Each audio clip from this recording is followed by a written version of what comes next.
Nuestra invitada de hoy nació el 2 de noviembre de 1959. Entre sus galardones más destacados se encuentran 4 nominaciones al Premio Ariel de la Academia Mexicana de Artes y Ciencias Cinematográficas, además de haber ganado 2 Diosas de Plata y el Premio a Mejor Actriz por la Asociación de Cronistas de Espectáculos de Nueva York por su participación en la novela Qué pobres tan ricos. Su vocación, inteligencia, disciplina y rigor la han convertido en una primera actriz con una trayectoria envidiable que sin duda la colocan entre las mejores de su generación y nuestro país. En TAP hoy tenemos el privilegio de platicar con Zaide Silvia Gutiérrez. Zaide Silvia Gutiérrez, bienvenida al Taller de Actores Profesionales. Muchas gracias, estoy emocionadísima. Estamos muy emocionados también de que estés en este lugar. ¿Qué hay de cierto en esto, Zaide, que tu padre te enseñó a leer? ¿Sí? Y que tú cuando entraste a la escuela ya sabías leer. Bueno, en realidad es que me enseñó a leer porque me enseñó a leer los signos de puntuación y fue el primero que me dijo que los signos de puntuación son los signos de entonación, como en una partitura. Yo descubrí a los 10 años, cuando quise empezar a estudiar actuación, que mi padre había estudiado con Sekizano. ¡Qué maravilla! Caray, sí. ¿No? ¿Y qué te contaba de la experiencia de estudiar con Sekizano? En realidad me daba como muchos cánones éticos de la escena y de cómo abordar, aunque sus ideas no fueron lo que fundamentaron, sí fue una semilla que se plantó y que germinó mucho después. ¿Tú crees que se ha perdido un poco el misticismo, ese del que hablaba tu padre, que había aprendido de Sekizano, en las generaciones que ves hoy en día, por ejemplo, en la escuela? ¿Qué es el misticismo? El misticismo o el misterio escénico, ese pase como mágico donde aflora la verdad escénica. ¿Cómo llegar a él? Son muchos caminos. Todos los caminos llevan a Roma, todos los caminos pueden llevar a la mística escénica. Ahora, por maestros que he escuchado, por ejemplo, Sekizano, Wagner también, Fernando Wagner, estos caminos estaban realmente como muy apuntalados por la disciplina y el rigor, ¿sabes? Por el tener que estar ahí, este sentimiento de presencia todo el tiempo. Obviamente estamos viviendo en otro momento de la humanidad donde las nuevas generaciones, sus gustos, su manera de relacionarse con los otros es totalmente distinta, ¿no?, que la de la gente de hace 50 años, ¿no?, 60 años. Pues sí, los tiempos cambian y la manera de acercarse al arte o a las cosas en general también. Creo que cuando yo me formé, efectivamente había un rigor y había una especie de exigencia de ser iniciado en... Yo te puedo decir, yo empecé muy niña, yo tuve un llamado vocacional a los 10 años. ¿Qué te llevó a decirle a tu mamá que querías estudiar en la Academia Andrés Soler y que le pidiera 150 pesos para pagar el examen de admisión? Pues me llevó un comercial que vi en la televisión mientras estaba de vacaciones entre el 5º y el 6º año de primaria y tuve un impulso brutal y le di una lata a mi mamá tremenda hasta que le dije, bueno, llévame a ver la escuela por fuera, aunque sea. Entonces la convencí, me llevó y ya que estábamos ahí le dije, ya estamos aquí, vamos a cruzar la puerta, pidamos informes. Y ese impulso brutal de querer estar ahí, yo lo conservo y lo cuido con celo. Yo creo que está casi intacto. Por supuesto que le he dado la vuelta, por supuesto que lo he analizado, que lo he abierto, que lo he desgajado, que lo he vuelto a armar. Pero ese deseo de querer estar aquí, ese aquí es la escena. Y es muy simbólico porque es estar aquí presente en el escenario. ese momento es sagrado y es donde quiero estar toda mi vida. Tenías entonces 10 años cuando ingresaste al Instituto Andrés Soler. Efectivamente. ¿Qué es lo que más recuerdas de esa época en tu vida? Obviamente de la experiencia académica en la cual tú insististe muchísimo de ser un elemento partícipe. Lo que yo recuerdo es que Miguel Córcega me hizo el examen de admisión y bajó y le dijo a mi mamá, oiga señora, inscriba a su hija porque tiene como que algo que a mí me da que quizás sí pueda ser actriz. Y mi madre me inscribió y el primer año lo hice sin conocimiento de mi padre. O sea, le insistí tanto a mi madre que yo quería eso y era una niña de esas que decía mamá, mamá, mamá. Lo que consiguió uno mamá. por necio, ¿no, Zaide? Sí, Ajá. muy, muy terca en ese sentido. Y pues recuerdo a Miguel Córcega, a Adolfo Bayano, que era un discípulo de León Felipe. Él había venido con los niños de Morelia, que nos daba clases a los niños como si fuéramos adultos y se lo agradeceré siempre. Recuerdo a André Moró, a quien veía como un personaje verdaderamente muy distinto a las personas que veía en mi entorno. Era un hombre muy espigado, muy alto, que hablaba con mucho misterio en su voz y que todo el mundo lo adoraba y lo veneraba. Recuerdo a Luis Jimeno. El primer comercial que hice en mi vida a los 10 años fue con Luis Jimeno. No, qué buen padrino, caray. Sí. ¿No? ¿Qué te llevó a estudiar literatura dramática en la UNAM? Obviamente nos podemos imaginar muchísimas cosas, pero es una decisión muy importante. Teniendo opciones de estudiar en otras escuelas, actuación en academias independientes o, de hecho, dedicarte a trabajar como mucha gente lo hace. Pues sí, porque ya tenía, digamos, una preparación técnica, que era el entrenamiento del Andrés Soler, que estudié 3 años ahí, de los 10 a los 13 años. Pero en realidad en mi casa me dijeron que estudiara lo que realmente quisiera hacer en la vida. Mi madre era muy sabia. Y eso era lo que yo quería hacer. Lo que sí querían es que tuviera una educación, que tuviera un grado mínimo de licenciatura. Ajá. Entonces, cuando entré a la universidad 2 años después, pues Héctor Mendoza me dijo, vente al CUT, pero yo había hecho una promesa en casa de tener una licenciatura. Entonces es lo que te iba a preguntar, ¿por qué no entrar directamente al CUT? Héctor Mendoza me insistió mucho en que me fuera al CUT y yo no quería porque quería terminar la carrera y él me decía que no me fuera a estudiar a otro país actuación, a lo cual pues le hice medio caso, pero finalmente terminé estudiando. ¿Pero por qué te decía fuera. Héctor Mendoza eso? Porque ¿Cómo? había que absorber la realidad del lugar donde tú te desarrollabas para poder comprender los personajes y la temperatura y la textura de las personas que te rodean. ¿Y no crees que tenía razón el maestro Mendoza, Zaide? Yo creo que el maestro Mendoza por algo es el maestro, Exacto. ¿no? Por antonomasia, el maestro.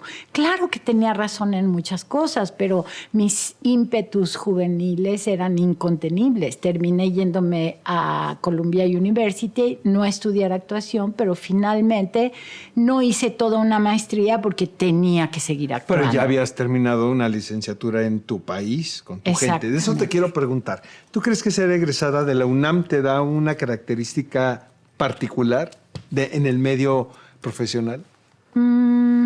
¿O no? Pues a mí sí me da mucho orgullo. Yo pertenezco ya a una nueva generación de actores formados académicamente, aunque tengo una formación de tablas desde los 10 años. Entonces, yo defiendo mucho la academia, que finalmente he definido de una manera en que concilio de un modo bastante satisfactorio para mí. Un día me pregunté, bueno, ¿qué es la educación académica? Pues es la experiencia, es lo empírico vivido, organizado y administrado para poder avanzar de alguna manera un poco o fluir más fácilmente en el mundo laboral. Eso es lo que considero que es la academia, es el conocimiento, la experiencia organizada. Mi querida Zaide, amigos, también se dedica a la docencia y comparte y se retroalimenta también a través de esta experiencia docente con las nuevas generaciones. ¿Qué significa para ti el vivir esto, el poder compartir lo aprendido? Y también, Zaide, el escuchar ¿no? Las nuevas ideas y las inquietudes, sobre todo, que traen los jóvenes? Pues mira, es muy interesante. En primer lugar, la primera pregunta que me hice cuando iba a dar clases es, ¿qué es lo que tengo que dar? Y como yo vengo de una educación muy rígida, con Mendoza, ¿no? Donde te cerraban la puerta, te cronometraban los segundos para llegar a tiempo, que yo siempre he sido puntual porque mi madre nos ha enseñado un rigor tremendo con la puntualidad y nunca me costó trabajo llegar temprano. Pero en realidad a mí me hacía falta algo, que hiciéramos evidente en la educación que uno es creador por placer. Y aunque ese placer te va a hacer constituirte, disciplinarte, ordenarte, llegar a tiempo. Porque si tú encuentras que ese espacio es lo que te da placer y donde te sientes pleno, magnífico y puedes desahogar quién eres, no te va a costar trabajo llegar a tiempo, aprenderte tus escenas, hacer lo que tengas que hacer, estudiar 12 horas, grabar 18 horas, filmar 18 horas. Fíjate que lo dices de una manera como tan lúdica y tan libre que se antoja que ese sentimiento fuese casi implícito. Sin embargo, hay muchas personas a quienes les cuesta trabajo sentir placer en escena, ¿sabes? Porque se sienten presionados, porque los ruidos que uno trae, ¿no?, en la cabeza. Estoy totalmente de acuerdo contigo. Hasta el momento en que uno está disfrutando lo que está haciendo en escena, es cuando uno se permite jugar y probar y de esa manera encontrar cosas. Exactamente. El espacio escénico es solamente un lugar para ser libre. Sí tiene sus reglas y tiene sus parámetros, pero el punto entre los límites es un espacio abierto, increíblemente infinito, de libertad absoluta. Y si tú encuentras ese espacio, por mínimo que sea, vas a entrar a un túnel maravilloso donde se encuentra el misticismo, el misterio, la magia, el placer, donde la vocación te hace crecer y te hace ser de una manera mucho más plena que en lugares donde te sientes constreñido u obligado a agradar. Amigos, ella es Zaide Silvia Gutiérrez. Esto es el taller de actores profesionales. No se vayan.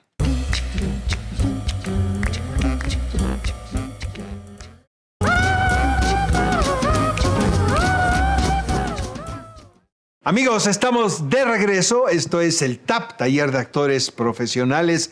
Nuestra invitada es Zaide Silvia Gutiérrez. Yo les tengo que confesar algo, amigos. Es que cuando conocí a Zaide hace algunos años, estamos hablando que en los 96, 90, no, bueno, vamos a decir a mediados de los 90. Realmente yo estaba muy impresionado porque habiendo crecido en la frontera, pues obviamente tuve la oportunidad de ver el norte y sabía que era el norte y estaba muy consciente de todo el fenómeno que provocó esta película.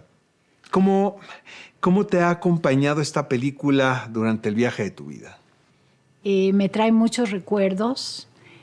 Creo que me tardé mucho tiempo en ser capaz de verla como una película desprendida de mí misma, porque los primeros 10 años pues no podía ver la película en sí, veía todo lo que había vivido alrededor, detrás, todo lo que pasaba detrás de cámaras de esa película, muchas anécdotas, muchos encuentros muy afortunados, mi convivencia con Ernesto Gómez Cruz, a quien yo lo considero de alguna manera mi maestro de cine, de actuación en cine, porque le aprendí mucho y me dio muchos consejos y me enseñó muchas cosas, cómo hacer trabajo de campo para mis personajes.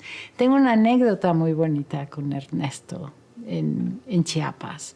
En el camino de México a San Cristóbal de las Casas, yo le empecé a hacer preguntas y le dije que cómo hacía esos personajes como Canoa, que me impactaba tanto su personaje en Canoa. Y me decía, pues es que yo siempre me visto, me salgo a caminar antes de filmar, aunque sea un día antes, dependiendo el tiempo que anterior a la filmación. Y llegamos a San Cristóbal de las Casas y dije, sí, voy a hacer lo que me recomendó Ernesto. Y me salí a caminar por las calles y de pronto sentía que alguien como que me seguía y yo volteaba y me empecé a sentir incómoda, pero dejé de sentir la presencia y yo no veía a nadie conocido ni nadie que me viniera realmente siguiendo, pero caminé y de regreso oigo una voz que me dice, adiós, Rosita.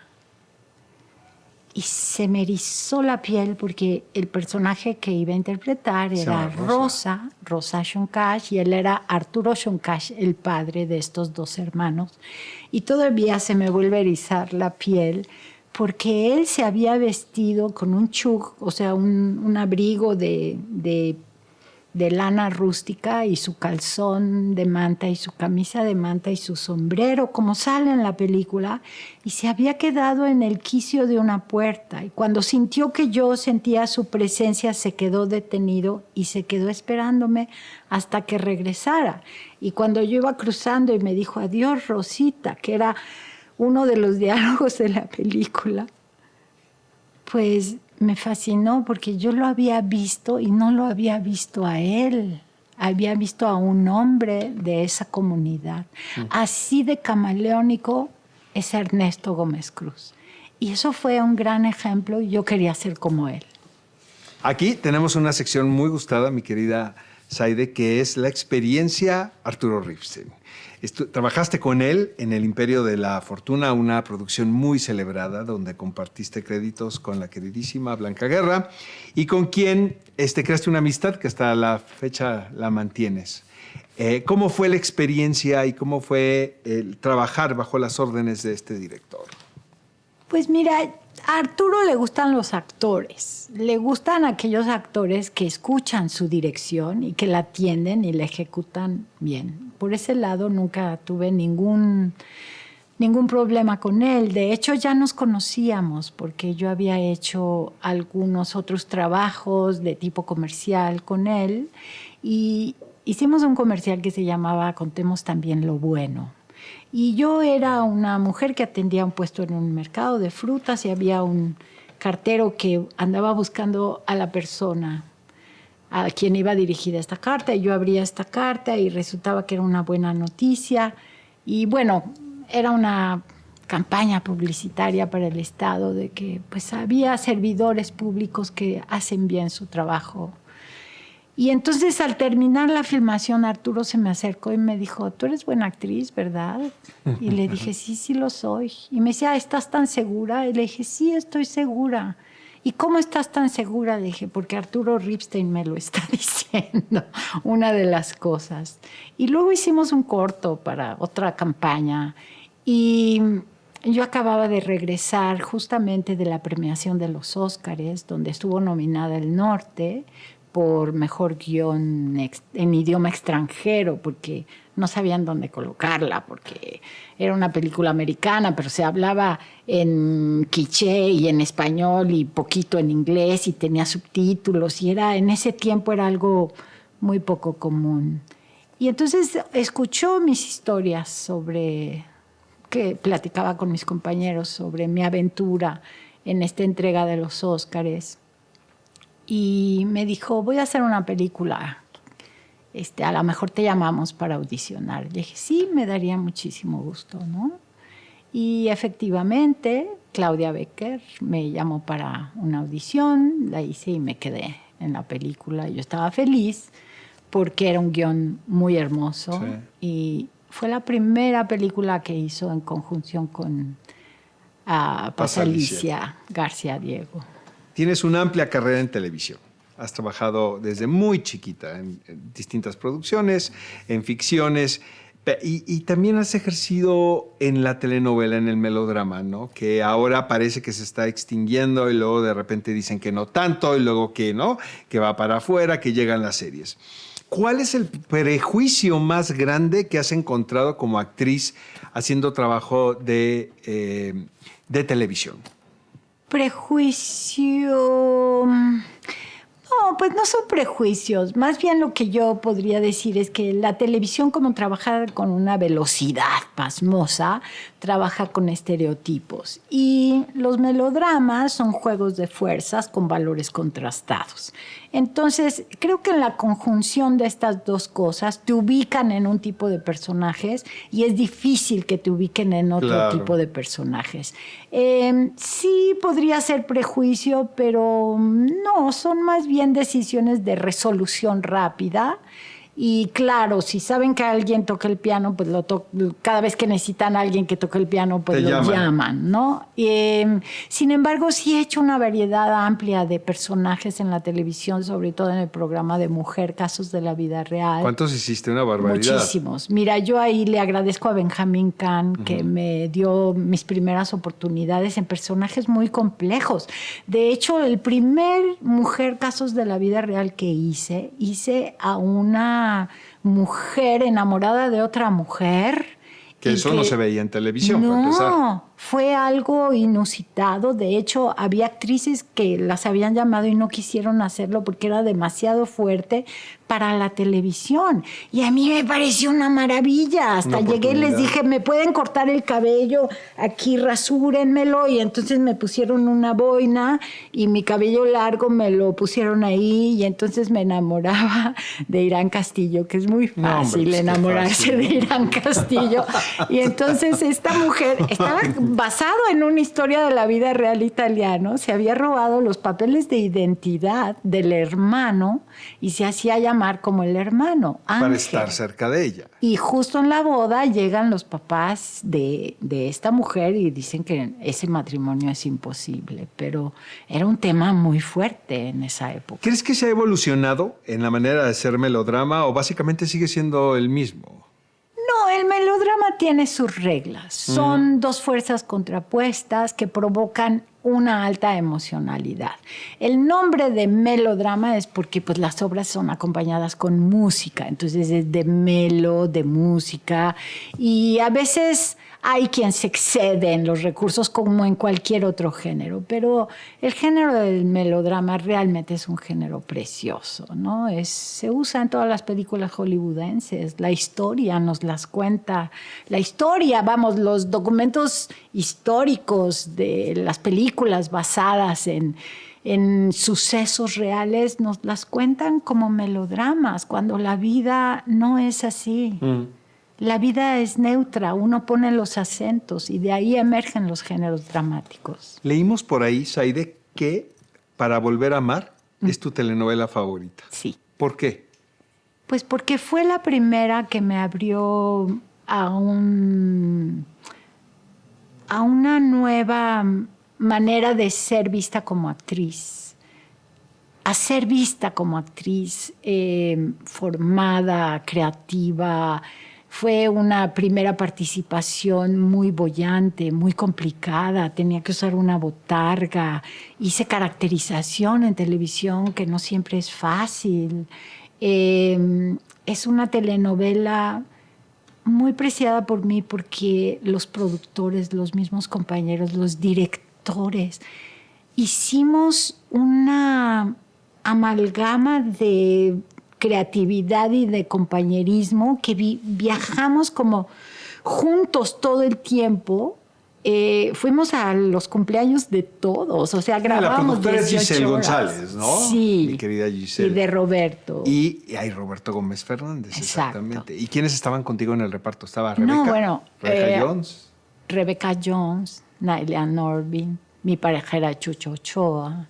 Pues estábamos muchos, Sophie Alexander Prats, estaba Alejandro Camacho. Era un reparto verdaderamente Dice Zaide, amigos, increíble. que nos conocimos cuando ella estaba asistiendo a dirección de Benjamín Kahn en La sombra del otro. Sí. Qué curioso es el trabajo de la televisión y qué demandante y qué poco reconocido, porque finalmente si supiera el público la cantidad de escenas que se tienen que hacer en un día, de repente un break de 60 escenas. En tu caso como asistente de dirección seguramente eras la primera que se levantaba y la que llegaba al set y la última que se iba. Sí, así fue. Dormí un promedio de 4 horas durante 8 meses, pero yo quería saber cómo era la televisión, no frente a la cámara, sino todo lo que le rodeaba, porque cada vez que iba a grabar había muchas cosas que no entendía. Y bueno, he mencionado a Benjamín Kahn mucho en esta entrevista porque yo lo considero mi hermano y le digo que es mi maestro, ¿no? Porque me ha enseñado muchas cosas y me enseñó lo que era la televisión detrás de cámara desde el punto de vista de la dirección. Y yo tuve que pasar por todos los puestos porque siendo directora adjunta, incluso tuve que dirigir algunos capítulos, Claro. pero si le sucedía algo a continuidad, entonces yo iba y resolvía. Vestuario, sí, Todo. claro. El Y apuntador fue ni hablar. un gran seminario de televisión que Benjamín me dejó hacerlo, ¿no? Amigos, no se vayan. Esto es el Taller de Actores Profesionales. Al regresar, vamos a platicar con Zaide sobre el oficio de la actuación y la manera en la que ella crea personajes. Continuamos.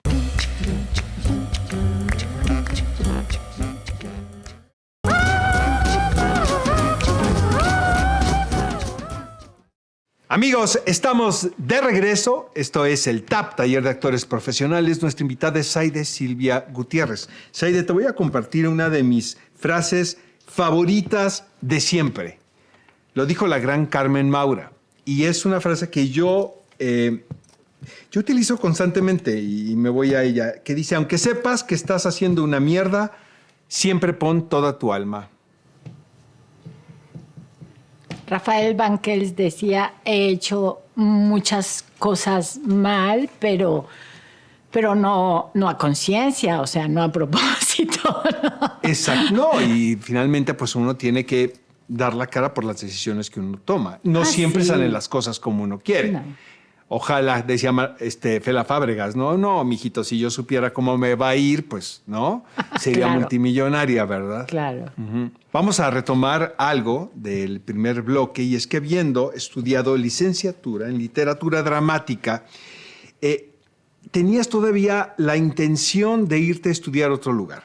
Escogiste probablemente la ciudad más complicada del mundo, que es Nueva York. Es muy difícil sobrevivir ahí. Y una universidad y una academia de un prestigio tremendo como es Columbia University.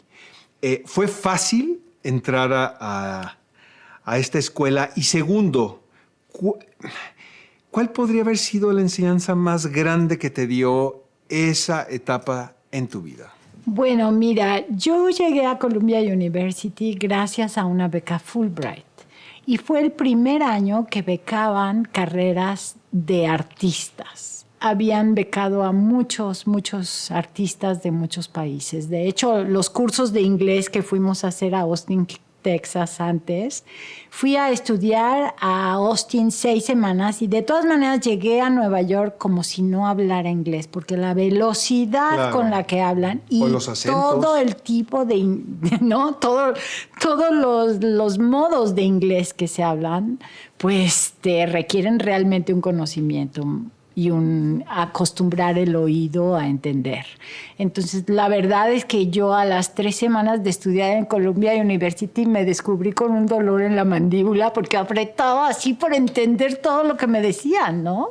Pero realmente fue muy aleccionador y me hizo sentir que yo podía expresarme en el escenario a través de otras personas. O sea, dirigiendo a estos actores, yo podía decir y contribuir y armar un discurso en la escena. Es que mi querida Zaide, nada ambiciosa, no fue a perfeccionar el quehacer en la actuación, sino estudiar dirección. Exacto. Zaide, podríamos decir que tu primer gran encuentro en la escena, aunque ya habías tenido trabajo y experiencia, fueron Los motivos del lobo. Sí. De Sergio Magaña, dirigida por Adam Guevara. Sí. ¿Cómo defines el encuentro del intérprete en escena, en contacto con el público? Ese vínculo que no se repite en ninguna otra manifestación artística, ¿no? Con la música puedes lograr ciertas cosas, ¿no? Pero en el teatro ese canal de comunicación es es muy, muy particular, ¿no? Sí lo es. Cuando hice Los motivos del lobo tenía 13 años y tuve la experiencia más increíble. Creo que tuve un desdoblamiento en escena.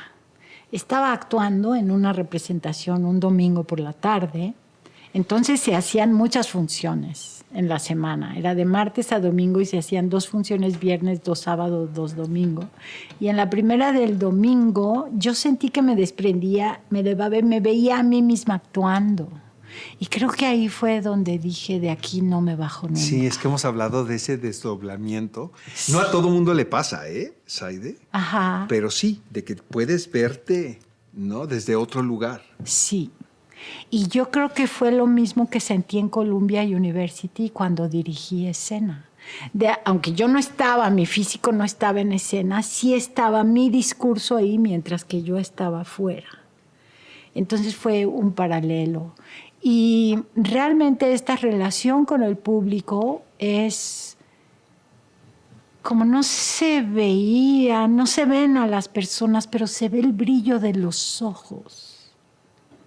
O sea, cuando tú ves del escenario hacia el público, ves como estrellitas porque son los ojos de las personas que te están mirando. Y esa es una sensación como salir al espacio sideral. Es como flotar, es como volar. Y realmente es que yo en la escena entro en flujo, ¿no? En flow. No importa cuánto tiempo esté. Ahí te va. ¿Interpretar a un personaje es convertirse en otra persona o ser de otra manera uno mismo? Pues es que cuando uno mismo se propone ser otra persona, ¿no? Pues puede hacerlo. Nada más que conlleva un gran trabajo de sí mismo. Es una contradicción. ¿Eres más una actriz formal o vivencial? Yo soy una actriz apasionada, emocional. Algunas veces abordo a partir de la forma y algunas veces no me preocupo de la forma. Puedo hacer las 2 cosas. ¿Te consideras una intérprete intuitiva? Sí, pero básicamente soy muy emotiva, brutalmente emotiva. Pero sí racionalizo muchísimo. Parto de imágenes y de investigación, por supuesto. Pero a la hora de la escena, yo, la figura que uso con mis alumnos es que somos, nuestro cuerpo es nuestro instrumento y somos un Stradivarius. Y debemos estar tan afinados que cualquier brisa nos haga vibrar. Esa vibración no es prácticamente la sonora, es la vibración emotiva. Tenemos que reaccionar a todo de manera espontánea como si fuera la primera vez. Esto me encanta porque habla de tu romanticismo, el cual yo comparto. En una entrevista, Saide, decías que como parte de tu proceso de creación necesitabas transcribir con tu puño y letra los textos. Sí. Y de esta manera hacerlos tuyos. Cuéntanos sobre ese ejercicio. Pues tengo muchísimos cuadernos en casa, porque además no la transcribo una vez. La transcribo muchísimas veces, sobre todo cuando hago monólogo. Y tengo cuadernos llenos de transcripción. O sea, primero los copio, luego los memorizo, luego los corroboro y luego los escribo sin verlos. Y un ejercicio para recordar un monólogo, cuando ya sé que me sé un monólogo, es porque lo puedo escribir como si fluyera de mí misma, ¿no? Como si yo fuera el escritor, vamos. Transcribo y transcribo y transcribo, muchísimo. Este acto, además de pasar de la memoria a la mano y ver aparecer las palabras, es irlas comprendiendo, absorbiéndolas, disfrutándolas, y es lo que me sirve para encarnar un personaje, hacerlo carne y sangre. ¿Qué es lo que esperas de un director? O directora? ¿Quiénes son los directores o directoras ideales para ti como actriz? Uno de ellos, por ejemplo, fue Alex Cox. ¿Pero por qué? Porque saben qué quieren y si no lo saben, lo reconocen. y también pueden hacer trabajo de equipo y porque saben describir lo que necesitan. A veces son muy nebulosas las indicaciones o no dan ninguna y esperan que tú lo resuelvas, no sé, si por ósmosis. Alguna vez tuve una experiencia con alguien que nunca me dirigió. Estábamos Altomaro y yo en una escena y nunca nos dirigieron ni siquiera la ruta de Ni siquiera donde el trazo, Hugo. No, ni siquiera el trazo. Háganle como y quieran. Entonces llegaban y nos regañaban y nos decían, no, es que es por acá. Ah, ok. Y nos dicen. Ah, ok. De hecho, Altomaro y yo cuando nos vemos nos reímos mucho y nos hacemos así, ¿no? Porque nos sentíamos loser, doble loser, pero es que nadie nos había dirigido nada. Entonces, pues de pronto eso es muy frustrante para ellos y para nosotros. Pero como dice el dicho, hablando se entiende a la gente. ¿Qué valor le das al trabajo de mesa? Muchísimo, pero tampoco es indispensable. Que me contaba de mi Bichir que cuando hicieron el Che, que pues él pensaba que se iban a reunir y todo, ¿no? Dice, no, Oscar, o sea, 4, 3, 2, y todos teníamos que decir los parlamentos con nuestros respectivos acentos. Sí. Y creando un personaje histórico del cual se tienen referentes contemporáneos. Sí, sí. Pero dice, lo muy que complejo. fue conmovedor es que todo el mundo llegó preparados ahí al set. Nadie volteó a ver al otro a ver de qué. No, si nos están pidiendo esto, nosotros tenemos que estar listos para esto. Pues sí, eso es un actor profesional. El que no espera a que se le diga, sino llega con su ofrenda o su canasta llena para decir que necesita, ¿no? Y puede seleccionar rápidamente los elementos que necesita para crear algo. ¿Qué pasa, Saide, cuando estás en escena y te das cuenta que tu compañero no te está dando lo que te tiene que dar?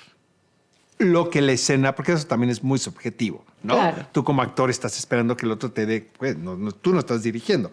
Sin embargo, hay exigencias implícitas en una escena. ¿Qué sucede cuando tu compañera o tu compañero no te está dando la réplica que debe de darte? Pues mira, hay dos caminos. Uno es que mi experiencia en el monólogo me hace autocrearme mis imágenes y entonces resuelvo. Y la otra es verdaderamente partir de la ausencia del estímulo que se debe volver un estímulo en sí mismo. Exacto. Entonces, si alguien... Que uno siempre como actor, uno siempre como actor está esperando el estímulo, ¿verdad? Para eso te educan muchas veces, para esperar. Pero en ocasiones el estímulo no está, entonces tú lo tienes que inventar. Una, la creas, o lo otro es que esa ausencia de estímulo es el estímulo. Exacto. O sea, si te acaban de matar a tu perro, ¿no? Y tú tendrías que estar llorando por tu perro y no lloras, entonces lo que a mí me alarma es que siendo tu perro, tú no llores. Como me alarmaría el que lloraras desenfrenadamente. ¿De qué manera, Saide, los personajes que has interpretado a lo largo de tu carrera, porque empezaste muy jovencita, han alimentado tu vida? Pues la han hecho, Oscar, porque, como te dije antes, es el lugar donde yo quiero estar. Y los personajes me han hecho entender varias partes de mí misma y me han hecho aprender a conocerme y a saber que tengo un bagaje muy variado que de otra manera quizá no podría conocerlo. Amigos, ella es Saide Silvia Gutiérrez. Esto es el Taller de Actores Profesionales. Continuamos.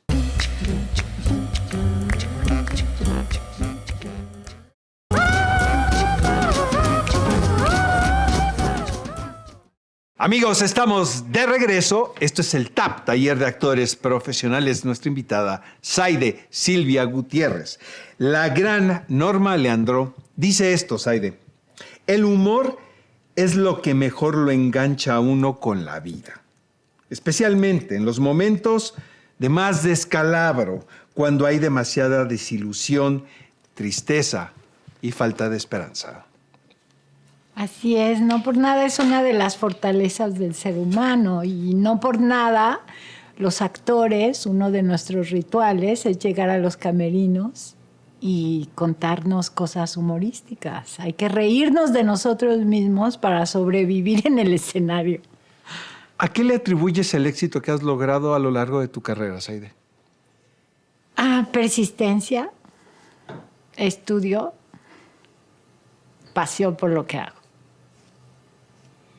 Esto es un punto un poco complicado a veces de expresar, pero creo que me vas a entender, y es el encontrar el equilibrio entre la vida personal y profesional. Porque pues aquí sale el trabajo y pues vamos a la chamba, ¿sabes? Y de repente nos gusta tanto lo que hacemos, o sea, hablando de encontrar la libertad y la felicidad en el quehacer diario nuestro, que a veces se nos olvida también en el otro lado. Sé que ahorita estás pasando por un momento muy particular de mucha paz y de mucha calma, precisamente por los estudios que has hecho recientemente, pero ¿cómo se logra este equilibrio? Dándole su momento a cada cosa, una cosa a la vez y de manera plena, ¿no?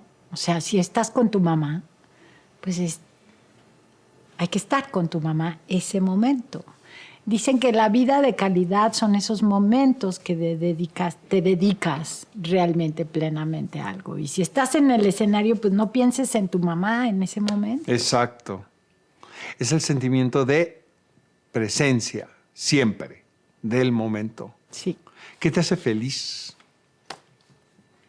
Estar en un escenario, ver a mis amigos, últimamente cocinar. ¿De verdad? Sí. Hijo, es algo que admiro tanto. La gente que cocina, a mí se me quema hasta el agua, la verdad. No, es que a mí me pasaba eso. O sea, mi mamá me hacía burla y me decía eso, que se le quema el agua. No, yo me había desligado de la cocina porque ahí depositaba todo lo que no me gustaba del rol femenino de la sociedad. Claro. ¿Y aprendiste que viendo tutoriales en YouTube o tomando cursos en serio? No, curiosamente, bueno, pues mi esposo era un gran cocinero y entonces me educó el paladar, y cuando ya no estuvo, entonces yo recurrí a la cocina a rememorar estos placeres de los sentidos, del olfato, del gusto y del tacto, porque en la comida también hay una textura importante, ¿no? O sea, lo que es crocante y lo que es suave y lo que se te disuelve en la boca y lo que huele fuerte y la temperatura de la comida y cuándo hacer una sopa fría, por ejemplo. Entonces empecé a ver que sabía mucho sin haberlo experimentado. Y bueno, ahora en la pandemia, pues, ¿qué te digo? ¿Qué crees que es lo que te motiva a seguir siendo actriz? Pues es que me motiva la importancia de contar una historia que conmueva. Me motiva el sentirme viva en un set. Me motiva el ver a mis compañeros y tenerlos así de cerca. Ahora que estoy en la Compañía Nacional de Teatro, por ejemplo, cuando estoy en Hamlet, ¿no? Y estoy junto a Julieta Gurrola y está Luisa Huertas y están, o sea, todos los actores de la compañía, que todos son talentosísimos, y vivir cotidianamente con tanto talento, pues te hace sentir de una manera muy particular, muy ¿Sabes? especial. Que yo creo que, y tengo la teoría, que no hay una experiencia que una más a la gente que hacer teatro, ¿no?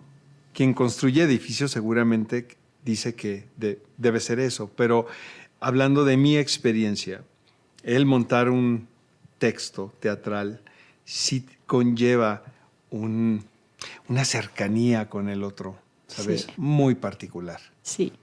¿no? Porque debemos estar desnudos en escena, ¿no? Del alma. Y además nos vemos como me ves ahora, a los ojos, de manera presente y en el momento y profundamente. Eso no lo hacemos mucho en la cotidianeidad, no practicamos mucho ver al otro y sobre todo no practicamos mucho escuchar al otro. Pero escuchar no es saber todas las palabras que dice, sino dejarlas penetrar y que tengan una resonancia en ti, una resonancia emocional. Eso es lo que es impactante en el trabajo de equipo del escenario. Zaide, ¿te arrepientes de algo que hayas hecho? No, se arrepiente uno de lo que no hizo, de no haberse permitido, de no haberse dado libertad. Sí. De lo hecho, no. Hay cosas que no volveríamos a hacer, pero no nos arrepentimos. Ah, bueno, sí, hay cosas que no volveríamos a hacer o trabajos que hubiéramos preferido también no hacer porque no fueron muy satisfactorios o placenteros. Pero qué bueno que lo hice, porque entonces valoro mejor los otros, ¿no? Pero no, el único arrepentimiento, si puede llamarse así, digo, de pronto no haber explorado más la dramaturgia o ir a más fiestas. Porque siempre, muchos años de mi vida tuve llamado temprano y nunca me ha gustado excederme. Se pueden las dos ¿no? cosas, Zaide, créeme. Sí puedes se puede, ir a la pero es que luego al otro día... Y puedes ir al llamado temprano. Es mucha disciplina de por medio, la verdad, y mucha voluntad, pero sí se puede. Sí, pero mis alumnos me hacían burla porque el día que me dieron un reconocimiento por mis 45 años de trayectoria, me dijeron, ¿y qué hiciste saliendo de ahí? Les dije, me fui a dormir porque tenía clase de yoga al día siguiente y para mí es muy importante hacer mi clase, ¿no? ¿Qué te provoca nostalgia? Ay, pues los que se han ido, ¿no? Que me han quedado a deber, porque han sido experiencias muy gozosas y se fueron pronto. Empezaste a trabajar siendo muy pequeña, una niña. Sin duda alguna has visto una evolución en la manera en la que se hace cine, el teatro y la televisión. ¿Estás de acuerdo? Has sido un testigo siempre presente. ¿Cuáles podrían ser las pérdidas y las ganancias de esa evolución, Zaide? Bueno, creo que una de las nuevas experiencias del teatro son las cortas temporadas. Porque cuando uno tiene una larga temporada, cuando yo empecé a hacer teatro, lo mínimo que se hacía eran 100 representaciones.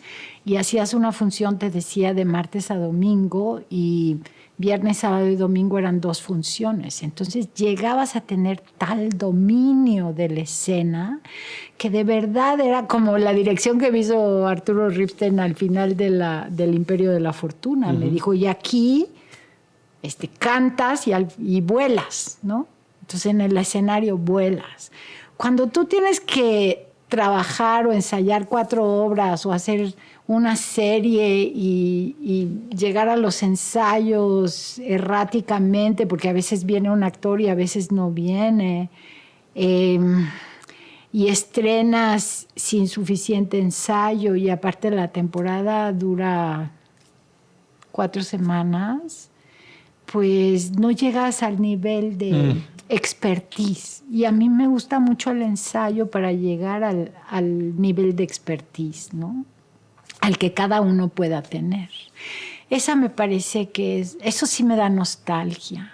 Antes los actores se cambiaban al camerino, llevaban su tapete y su florero preferido y su sillón preferido porque uno vivía en el teatro por ese número de funciones, por el número de horas. Ensayabas en el escenario donde te ibas a presentar. Esas son cosas que sí me dan nostalgia, que sí extraño. Por otro lado, me gusta la versatilidad y la aceptación que se tiene de que un actor haga teatro o cine o televisión, porque cuando yo me formé... Pues no, era cuando, la gente de cine, la gente de teatro no, y la gente de tele. O te satanizaban porque aceptabas una telenovela, y la telenovela es una gran práctica actoral, ¿no? Sí es una barrita, es un estar siempre resolviendo cosas. Y estaba como muy estigmatizada por nuestros maestros. Esta es la última pregunta de la entrevista, Zaide. Lo más entrañable o alguna de las cosas más entrañables que te hayan sucedido ejerciendo la vocación de actriz y de directora. Pues yo creo que una de las cosas que más agradezco, por ejemplo, es que Emilio Carballido me haya escrito una obra. Creo que lo más importante es que la gente no me reconozca en la calle. Me halaga mucho. Y de pronto, después de un rato, me dicen, ay, sí, tú saliste, no, sí, te vi claro, no, sí. Y eso a mí me parece un halago porque me hace creer qué no me parezco de un personaje al otro? Y lo más entrañable es que, por ejemplo, en el personaje de Para Volver a Amar, muchas mujeres me siguen diciendo que ha sido muy importante mi personaje en su vida porque les hizo verse, porque fue un espejo de su situación y que las ayudó a salir adelante. Yo nunca voy a olvidar verte bailar a un ritmo isabelino en este escenario, en el Foro Shakespeare, cuando interpretaste a Viola en Noche de Epifanía, dirigida por Margarita Isabel. Y la coreografía la hizo Mario Iván Martínez. Muchísimas gracias, mi querida Zaide, por haber estado aquí en el Taller de Actores Profesionales. Siempre bienvenida. Muchísimas gracias porque el honor es mío y como te dije muy certeramente y muy sinceramente, ser entrevistada por ti es un privilegio para mí. Muchas gracias. Gracias, Zaide. Gracias.